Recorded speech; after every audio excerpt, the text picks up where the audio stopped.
Assalamualaikum, my name is Mohammad Saad. Welcome to another show of Tech Talks. Today, Shahjahan Saab is with us. Assalamualaikum. Assalamu. Sir, how are you? I'm fine. Alhamdulillah, totally fine. Sir, first of all, introduce yourself. Thank you so much for inviting me at the show. And as you know, my name is Mohammad Shahjahan and I'm working as a general manager at iCoders. And I have 5 years of experience of management in tech industry. And I have Bachelor of Software Engineering from International Islamic University. So it's nice to have on this show and working with the iCoders. Okay. Sir, I think there is also experience of development Yes. in your career. जी हाँ जी actually मैंने जब computer software engineering की थी International Islamic University से back in 2014 so I started my career as a front end developer then जिस company को मैंने join किया था वहाँ पे उन्होंने मुझे अपॉर्चुनिटी दी as a e learning consultant and developer के तौर पे काम करने सो लेकिन उसके बाद तकरीबन आफ्टर 3 इयर्स मुझे एक अपॉर्चुनिटी मिली एज आईटी मैनेजर काम करने की एक ऑस्ट्रेलियन कंपनी थी उन्होंने अपना यहाँ पे एस्टैब्लिश करना था अपना एक डिपार्टमेंट एजुकेशनल डिपार्टमेंट सो वहाँ से फिर मुझे एक ब्रेक मिला एक स्टार्ट मिला एज अ मैनेजमेंट के तौर पे काम करने के लिए टेक इंडस्ट्री में सो वहाँ पे मैंने आईटी मैनेजर के तौर पे जॉब की उनका आईटी का पूरा डिपार्टमेंट मैंने एस्टैब्लिश किया उसके बाद फिर मुझे एक कंपनी में मुझे जनरल मैनेजर के तौर पे जॉब मिली और वहाँ पे मैंने उनका एक फर्स्ट एम्प्लॉय के तौर पे मैंने उन्हें ज्वाइन किया और उनका एक पाकिस्तान ऑफिस मैंने एस्टैब्लिश किया इसके बाद लाइक उसमें भी अल्हम्दुलिल्लाह इसी तरह ही के जो हमारी सीईओ साहिबा है और सीटीओ साहिब है उन्होंने मुझे कंसल्ट किया और क्योंकि ये 2015 से काम कर रहे थे मार्केट के अंदर लेकिन रिमोटली तौर पर काम कर रहे थे सो डिसाइड ये किया गया कि पाकिस्तान में भी ऑफिस स्टार्ट किया जाए तो इन जनवरी 2022 में हमने यहाँ पे फिजिकल ऑफिस स्टार्ट किया सो इस कंपनी में भी आप एज अ फर्स्ट एम्प्लॉय के तौर पे काम स्टार्ट किया और इस चीज़ को मैनेजमेंट को मैं एक चैलेंजिंग डिपार्टमेंट के तौर पे लेता हूँ क्योंकि मैनेजमेंट के अंदर मतलब आपने पूरे डिपार्टमेंट एस्टैब्लिश करने होते हैं आपने एचआर डिपार्टमेंट हो गया आपका बिजनेस डेवलपमेंट डिपार्टमेंट हो गया आपका एडमिन डिपार्टमेंट हो गया और अल्हम्दुलिल्लाह इस वक्त हम 40+ एम्प्लॉयज हैं तो ये मेरे लिए एक मतलब खुशी की बात है So, sir, from development to management, because both of these fields are totally different. जी Development is totally different field and management is totally different field. Because in management, I think person should be some sort of extrovert person, and in development, I think most of developers are introverts. Progress Yes. लेकिन आपने जो है वो development से direct management में ये कैसा जी जी बस वो एक आपके थोड़ा सा मेरी यूनिवर्सिटी में भी थोड़ा सा नॉर्म था ये तो मैं लोगों के साथ थोड़ा सा घुलता मिलता था मतलब लोगों के साथ आउटिंग्स पे जाना या उनके साथ मार्केट में जाना लोगों के साथ इंटरेक्शंस करना तो कुछ जो इवेंट्स ज्वाइन करना इवेंट्स अटेंड करना इसीलिए दैट्स व्हाई मुझे ब्रेक मिला कि एक नया स्टार्ट मिला कि मैं एक मैनेजमेंट के तौर पे ज्वाइन करूं तो जब मैंने आईटी मैनेजर के तौर पे ज्वाइन किया ऑस्ट्रेलियन कंपनी को सो वहां से मुझे अंदर की जो स्किल है वो मैनेजमेंट है सही है ठीक है और मैनेजमेंट सिर्फ यही नहीं कि एक मतलब एक स्पेसिफिक मैनेजमेंट मतलब आई अल्हम्दुलिल्लाह आई एम स्किल्ड एट मैंने 2-3 डिपार्टमेंट्स को एस्टैब्लिश करने के बाद फिर मैं आगे मूव फॉरवर्ड करता हूं तो जहां पे मुझे ऐसा लगता है कि इस वक्त फलाना डिपार्टमेंट में मेरी जरूरत है या इस डिपार्टमेंट में अच्छे तरीके से परफॉर्म कर सकता हूं तो मैं उसमें मूव कर जाता हूं तो जैसे आपने बताया कि आपका काफी ज्यादा एक्सपीरियंस है जी आई थिंक आपकी डिग्री आपने कब ग्रेजुएशन सॉफ्टवेयर इंजीनियरिंग की मेरी 2014 तो काफी ज्यादा एक्सपीरियंस आपका डिफरेंट कंपनी का एक्सपीरियंस है और डेवलपमेंट का भी है और मैनेजमेंट का भी है तो ऑब्वियसली आपको टेक्नोलॉजी को आपने इवॉल्व होते देखा है आपकी 2014 में आई थिंक बिल्कुल एक डिफरेंट डिग्री थी इवन मैं देखूंगा 2021 में मेरी कंप्लीट हुई तो आज जो हमारे जो फ्रेश ग्रेजुएट्स हैं या जो अभी यूनिवर्सिटी में स्टूडेंट्स हैं वो एआई आ गई है चीजें वो टोटली डिफरेंट हो गई जी। तो आपने चीजों को इवॉल्व होते देखा है बहुत और नेक्स्ट में आप इन कमिंग ईयर्स आप क्या देख रहे हैं कि एआई और ये टेक्नोलॉजी किस तरफ जा रही है बेसिकली मैंने अपने कैरियर के अंदर 3 शिफ्ट्स देखे हैं एक शिफ्ट तो हमारा पहले हमारे टीचर्स का था वो उनके मुताबिक ये होता था जब हम यूनिवर्सिटी में थे तो टीचर्स कहते थे कि आपके तो मजे हैं आपको हॉस्टल में कर दिया हमने 10 MB की फाइल डाउनलोड करनी होती थी तो हम कैफे जाते थे पर लेकिन हमारे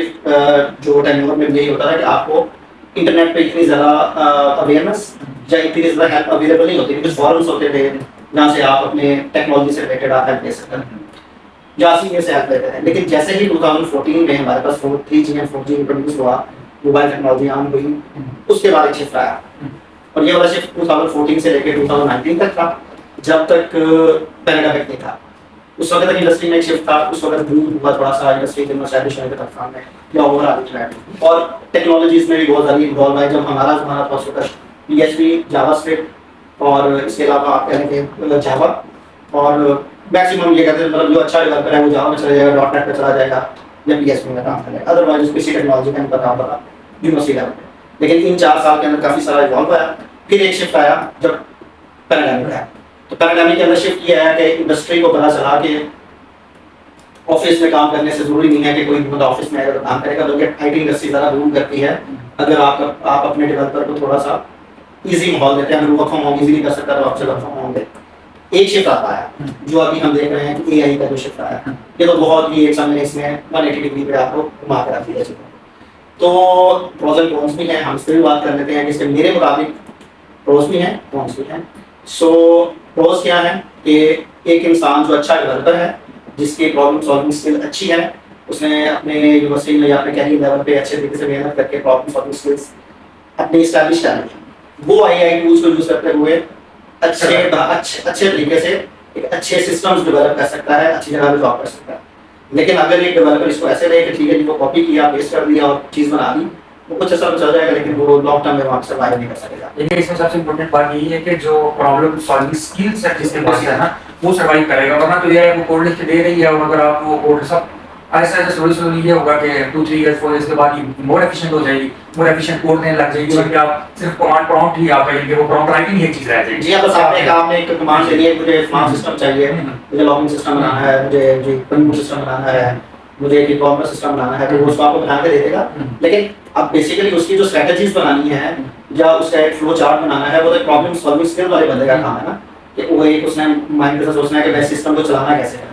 इसकी रिक्वायरमेंट्स क्या है, वो तो एक इंसान ने बनानी है। हाँ, ये भी है कि वो भी एक कमांड दे देगा कि मुझे एक अच्छा सिस्टम बनाने के लिए कुछ स्ट्रेटजीज बता दो, तो ये अपने बैक और पुराने डाटा से ऑब्जर्व करके आपको बता देगी। लेकिन उसके बावजूद भी अगर इंसान जो आपका डेवलपर है, जो एक बिजनेस एनालिस्ट है, जो एक आर्किटेक्ट है, अगर उसके पास प्रॉब्लम सॉल्विंग का एक स्ट्रॉन्ग नॉलेज नहीं है, वो एक अच्छे तरीके से उस सिस्टम को डेवलप नहीं कर पाएगा। तो इसके अकॉर्डिंग जो हमारे फ्रेश ग्रेजुएट्स हैं, यूनिवर्सिटी में स्टूडेंट्स हैं, क्योंकि हमारी यूनिवर्सिटीज में तो 90s का सिलेबस जी जी आपको भी पता होगा, अभी तक हम फ्लॉपी डिस्क पे हैं, सीरियसली है, और सीरियस नॉट फ्लॉपी डिस्क जो है वो यूनिवर्सिटी में पढ़ाई ये बात है कि वो फ्लॉपी डिस्क का बनी है जी, वो दुनिया में वो खत्म ही हो गई है उसका मतलब। लेकिन तो जो अभी कमिंग जनरेशन है जो हमारी, उसके बाद उसको आप क्या कहना चाहते हैं एआई से रिलेटेड, और ये जो इतना बड़ा फ्लिप आ रहा है पूरी दुनिया के अंदर? क्योंकि जैसे जब देखिए जब इंटरनेट आया था पाकिस्तान में स्पेशली, तो ये बहुत बड़ा एकदम से चीजें जो है ना वो बदल गई थी, और एआई के रिलेटेड आप क्या कहना चाहते हैं कि कौन सी टेक्नोलॉजी नहीं बताना चाहिए या किस तरफ को लेना चाहिए? बेसिकली बात ये है कि फर्स्ट ऑफ ऑल तो जो इंडस्ट्री में जो इस वक्त स्टूडेंट्स हैं जो आईटी इंडस्ट्री में ज्वाइन करना चाहते हैं, उन्हें सबसे पहले तो ये एनालिसिस करना चाहिए कि क्या वो किस लेवल के, मतलब वो डेवलपमेंट के तौर पे जाना चाहते हैं, या वो एचआर के तौर पे जाना चाहते हैं, या बिजनेस डेवलपमेंट के तौर पे जाना चाहते हैं, या कॉम्युनिकेशन पे। अगर वो डेवलपमेंट के तौर पे जाना चाहते हैं तो उन्हें ये एनालाइज करना पड़ेगा कि इस वक्त मार्केट की नीड क्या है, मार्केट में चल क्या रहा है, उसके मुताबिक टेक्नोलॉजी को अडॉप्ट करें। एआई से रिलेटेड टेक्नोलॉजी को अडॉप्ट करें, ब्लॉकचेन के तौर पे अडॉप्ट करें, उससे रिलेटेड जो टेक स्टैक है उसको अपने आप के तौर पर प्रिपेयर करें, और प्रॉब्लम सॉल्विंग स्किल जरूर अपने अंदर पैदा करें। अदरवाइज फिर वो अगर आपने छोटी बड़ी जॉब करनी है या छोटे मोटे काम करने हैं, तो उसके लिए जो चाहे आप वो एआई को यूज़ कर लें, जो भी करें उसको यूज़ करें, लेकिन प्रोडक्टिव लेवल पे यूज़ करें। अगर आप उसको सिर्फ कॉपी पेस्ट में यूज़ करेंगे तो ये आपके नुकसान देगा। तो जैसे आपने कहा कि जो किस डिपार्टमेंट में जाना है, ये हमारे जो फ्रेश ग्रेजुएट्स हैं उनके लिए स्पेशली, तो वो हम यूनिवर्सिटीज में थे जी, तो डेवलपमेंट हम जैसे हमारे पहले एफएससी में क्या प्रॉब्लम होती है कि जी इसको इंजीनियर बनाना है, डॉक्टर बनाना, दुनिया में पता ही नहीं और कुछ, हमें पाकिस्तान में कुछ और भी होना है। इसी तरह यूनिवर्सिटी में जब चले जाते हैं आईटी के फील्ड में भी कुछ नहीं पता कि हार्डवेयर की फील्ड है, रोबोटिक्स की फील्ड है, बहुत सारी फील्ड्स और हैं, और इसमें आईटी इंडस्ट्री में एचआर की है, बिजनेस डेवलपमेंट की है, कॉर्पोरेट सेक्टर की अलग है, दूसरे सेक्टर की अलग है, और इस तरह सोशल मीडिया की अलग है, बहुत सारी चीजें। तो लेकिन हमारे जो स्टूडेंट्स हैं वो जो डेवलपमेंट में जाना है हमने, और बेसिकली ये एक मिथ है हमारी यूनिवर्सिटी लेवल पे, टीचर्स भी नहीं बताते, ठीक है, हमें सिर्फ वहाँ यही पता होता है अगर आपको कोडिंग नहीं आती या आप डेवलपर नहीं है, आप इंडस्ट्री में नहीं जा सकते। वो पर्सन क्या ट्राई कर रहा होता है, वो हमेशा किसी तरह के मुझे किसी तरह डेवलपर की जॉब मिल जाए। हालांकि अगर वो थोड़ा सा जैसे हमारे पास हम डाइकोटोस में चीज़ एनालाइज करते हैं, हमारे पास बिजनेस डेवलपमेंट टीम में एचआर बैकग्राउंड से लोग हैं जिन्होंने डिग्री एचआर से की थी, लेकिन उनका स्किल सेट जो था या उनका माइंड सेट जो था बिजनेस डेवलपमेंट की तरफ था, और हमारे एचआर के अंदर कुछ इंटर्नलिस्ट इस तरह के लोग भी ट्रेन हो गए हैं जिनका बैकग्राउंड ही एचआर का था। तो ये जैसे मेडिकल के अंदर कहते हैं अगर आपका एमबीबीएस में एडमिशन नहीं हुआ तो आप कहीं पे भी नहीं जा सकते, ऐसा नहीं है। बहुत सारी फील्ड्स हैं, आपने पहले एनालिसिस करना है, उसके मुताबिक आपने अपने आप को मार्केट में अपने आप को इंट्रोड्यूस करवाना है, ठीक है। अगर आपने कोई भी फाइनल ईयर प्रोजेक्ट नहीं किया हो तो इसका मतलब ये नहीं है कि आप मार्केट को एचआर के तौर पे, मार्केट में बिजनेस डेवलपर के तौर पे, रिक्रूटर के तौर पे, डिजिटल मीडिया मार्केटिंग के तौर पे इंट्रोड्यूस नहीं करवा सकते। वो आप अपना आपका स्किल सेट आपको अंदर से बताएगा। आप इंटरव्यूज दें, आप मार्केट को देखें, आप सॉफ्टवेयर हाउसेस को विजिट करें, वहाँ तो बल्कि लिंक्डइन पे देखें कि डिपार्टमेंट्स कितने हैं, लोगों के पास डेजिग्नेशंस कितनी हैं, उस डेजिग्नेशंस के अंदर वो लोग किस स्किल सेट पे काम कर रहे हैं, उनसे कन्वर्सेशन कर रहे हैं। अच्छा, तो हम अगर टेक्नोलॉजी पे आते हैं, दोबारा टेक्नोलॉजी की तरफ आते हैं थोड़ा सा, तो टेक्नोलॉजी में एआई जिस तरफ जा रही है और टॉप स्टूडेंट्स को या फ्रेश ग्रेजुएट्स को या यूनिवर्सिटी स्टूडेंट्स को या हमारी न्यू जनरेशन को क्या कहना चाहते हैं, एआई की तरफ आए या मशीन लर्निंग की तरफ आए, या ये कोई रास्ता नजर आए ना उनको एग्जैक्ट, क्योंकि कंफ्यूज हैं सब लोग। बेसिकली एआई को यूज करें, एआई को इफेक्टिवली यूज करें, लेकिन अपने आप को तैयार करें कि मैंने एआई को यूज करते हुए मैंने इससे प्रोडक्टिविटी क्या लेनी है। अगर आपने बिजनेस डेवलपमेंट के तौर पे भी आना है, आपने प्रपोजल राइटिंग करनी है, तो एआई को यूज करते हुए प्रपोजल राइटिंग तो करें, लेकिन अगर आप उसके अंदर उसको कमांड दे देते हैं कि मुझे इसका प्रपोजल लिख के दे दें, लेकिन आपको खुद नहीं पता कि इस प्रपोजल का मकसद क्या है, वो कौन से टेक्नोलॉजी स्टैक उसने पूछा था और मैं उसको किस टेक्नोलॉजी स्टैक के मुताबिक उसको अप्लाई कर रहा हूँ, तो क्लाइंट में at the end of the day एक ह्यूमन के साथ बात करते हैं। और सेल्स एंड मार्केटिंग के अंदर इंसान से बात करके फिर कन्विंस होता है, वो रोबोट से कन्विंस नहीं होता। नहीं तो ये अपवर्क वाले या दूसरे जो प्लेटफॉर्म्स हैं वहाँ रोबोट से इंट्रोड्यूस करवा दें, क्लाइंट उनसे काम करवाते रहें, तो उनको क्या जरूरत है किसी इंसान के साथ बात करने की। सो अपने आप को एक तो तैयार करें, फर्स्ट ऑफ ऑल तो अपनी कम्युनिकेशन स्किल्स भी बेटर करनी बहुत जरूरी है। अगर आपने सेल्स एंड मार्केटिंग में आना है और इवन कि आपने अगर डेवलपमेंट में भी आना है, तो डेवलपमेंट में चूंकि मैं इंटरव्यूज में बहुत सारे करता हूँ, इंटरव्यूज के अंदर यही मसला आता है क्योंकि आजकल दुनिया जा रही है कि रिसोर्सेज को डायरेक्टली तौर पे क्लाइंट के साथ इंट्रोड्यूस करवाया जाता है। अब कंपनीज इस मॉडल पे काम नहीं करेंगे, प्रोजेक्ट लेंगे काम करती है, वो ये काम करती है रिसोर्स को ऑगमेंट करती है, रिसोर्स आउटसोर्सिंग करती है। तो उसके लिए आपने डायरेक्टली तौर पे क्लाइंट के साथ कम्युनिकेशन करनी है, और इवन कि आपने अपना काम भी करना है तो क्लाइंट के साथ कम्युनिकेशन करनी पड़ेगी। तो जब आप ये कम्युनिकेशन स्किल्स अच्छी नहीं होंगी, कम्युनिकेशन स्किल्स मीन नॉट कि आप एक हाई लेवल की आईएलटीएस लेवल की इंग्लिश बोलते हो,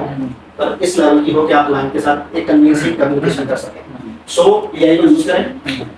डरने की जरूरत नहीं, वो ओवरटेक जरूर करेगी बहुत सारी चीजों को, आपकी कुछ जॉब्स भी कम होंगी, सब कुछ होगा, लेकिन उसके बाद में बहुत सारी चीजें आ जाएंगी। सो मेरी तो सजेशन ये है कि यूज करें। तो सर डेवलपर्स को कहाँ देख रहे हैं कि ये 5 इयर्स में, कमिंग 2 3 5 7 इयर्स में ये डेवलपर्स को लिमिट कर देगी? ये बहुत ज़्यादा है। तो फिर डिपार्टमेंट शिफ्ट हो जाएंगे और डिपार्टमेंट्स आ जाएंगे। फॉर एग्जांपल एआई का डिपार्टमेंट है, वो लोगों को इस चीज पर ट्रेन किया जाएगा कि एआई को यूज करके ऐसे सिस्टम कैसे एग्जैक्टली आपके आर्किटेक्ट लेवल के लोग होंगे, ठीक है, डेवलपर्स को इस चीज पर ट्रेन किया जाएगा कि आपने इफेक्टिवली कोड लेके उसको थोड़ा बहुत चेंज करके आपने कैसे करना है। लेकिन जो ऑलरेडी हाई स्किल सेट वाले लोग हैं वो ही यूज कर सकेंगे, जो लो स्किल सेट वाले हैं वो लिमिटेड हो जाएंगे। सही है, ठीक है, वो किसी और टेक्नोलॉजी में शिफ्ट हो जाएंगे, किसी और डिपार्टमेंट में शिफ्ट हो जाएंगे। लाइक जैसे मैं बता दूं कि जैसे अगर डिजिटल मीडिया मार्केटिंग की बात करें, तो आपकी ये रोबोटिक्स या एआई आपकी डिजिटल मीडिया मार्केटिंग का पूरा डिपार्टमेंट तो हैंडल नहीं कर सकते। स्ट्रेटजी तो बंदों ने बनानी है बैठ के, यार ये क्लाइंट की रिक्वायरमेंट है, इसके मुताबिक डिजिटल मीडिया मार्केटिंग करनी है। सॉफ्टवेयर हाउस की डिफरेंट है, एक ई-कॉमर्स स्टोर की डिफरेंट है, और ई-कॉमर्स स्टोर में भी वो सीएम क्या है। सो उनको दिमाग चाहिए इंसान, लेकिन वो जो सिस्टम को यूज करने के लिए चाहिए। अपने आप को इस चीज पे ट्रेन करें कि ये सिस्टम को यूज करने के लिए मैं कितना उसके अंदर अपने आप को मैंने ट्रेन कर लिया। तो सर एक और चीज आजकल टेक्नोलॉजी पे हम बात कर रहे हैं, क्वांटम कंप्यूटिंग का अपने आपको ऑब्वियसली नॉलेज होगा इसका, कि ये जो हम कहते हैं कि ब्लॉकचेन है और ये बहुत ज़्यादा यानी कि ये इम्यूटेबल है जी। लेकिन जो और ये जो हमारे ये इसके इंक्रिप्शन के जो सारे सेटअप्स हैं, व्हाट्सएप इंक्रिप्शन है, ये सब डाटा इंक्रिप्शन जो है,